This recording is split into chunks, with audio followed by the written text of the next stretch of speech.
Canada വരുന്നത് hosting nation പ്രിവിലേജുമായിട്ട്. എന്നാൽ Italy നമ്മുടെ വേൾഡ് കപ്പ് അടിച്ചിട്ടുള്ള ഇറ്റലിയെ പുറത്താക്കിക്കൊണ്ടാണ് ആര് വരുന്നത്?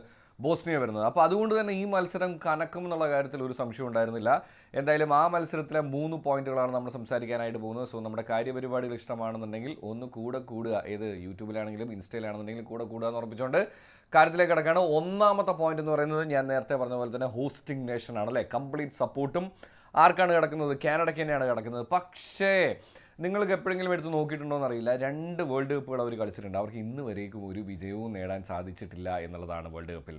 അങ്ങനെ അത് ഈ 3ാമത്തെ മത്സരത്തിലേക്കും വരുമ്പോഴും തോറ്റില്ല എന്നുള്ളത് മാത്രമേ ഉള്ളൂ. പക്ഷെ അപ്പോഴും വിജയം കണ്ടെത്താൻ അവർക്ക് സാധിച്ചില്ല എന്നുള്ളതാണ് കേട്ടോ. കളിച്ചത് ആരായിരുന്നു കുറച്ചും കൂടെ ബെറ്റർ എന്നുള്ളത് ഞാൻ 2ാമത്തെ പോയിന്റിൽ പറയാമെന്ന് വിചാരിക്കുകയാണ്. അതായത് ബോസ്നിയ ആണെന്നുണ്ടെങ്കിലും ഈ പറയുന്നത് പോലെ തന്നെ ഒരു 60 മിനിറ്റ് വരെയും അവരും അത്യാവശ്യം നല്ല രീതിയിൽ കളിച്ചു. പക്ഷേ 60 മിനിറ്റ് കഴിഞ്ഞിട്ട് അവർക്ക് കളിക്കാൻ സാധിച്ചില്ല എന്നാണ് ഞാൻ വിചാരിക്കുന്നത്. ഒപ്പത്തിനൊപ്പം തന്നെ ഈ പറയുന്ന പോലെ തന്നെ കാനഡ കളിച്ചു. കുറച്ചും കൂടെ അറ്റാക്കിംഗ് ആയിട്ടും ചാൻസസ് ക്രിയേറ്റ് ചെയ്തതും ഒക്കെ കാനഡ ആയിരുന്നെങ്കിലും ഇരു കൂട്ടർക്കും 1-1 നിർത്തേണ്ടതായിട്ട് വന്നു എന്നുള്ളതാണ്. 3ാമത്തെ പോയിന്റ് ബോസ്നിയയെക്കുറിച്ച് തന്നെ പറയാം. കാരണം ബോസ്നിയ ഈ പറയുന്നത് പോലെ തന്നെ ഇറ്റലിയെ അടിച്ച് വീഴ്ത്തിയിട്ടാണ് എങ്ങോട്ട് വരുന്നത്? ഈ വേൾഡ് കപ്പിലേക്ക് വരുന്നത്. ആൻഡ് ഹോസ്റ്റിംഗ് നേഷൻ ആയിട്ടുള്ള കാനഡയുമായിട്ട് ഏറ്റുമുട്ടുന്നു.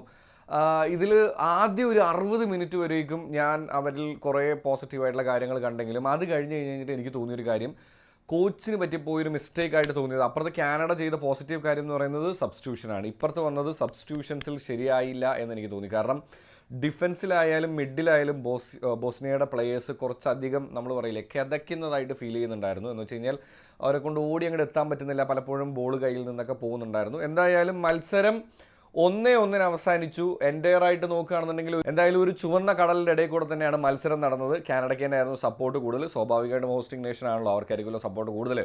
എന്താണ് നിങ്ങൾക്ക് മത്സരത്തിൽ തോന്നിയെന്നുള്ളത് താഴെ കമൻറ്റ് ചെയ്യുക. പിന്നെ ഒരു ഇൻട്രസ്റ്റിംഗ് കാര്യം കൂടി ഉണ്ട് കേട്ടോ, അത് നിങ്ങൾക്ക് അറിയോ ഇല്ലെന്ന് എനിക്കറിയില്ല.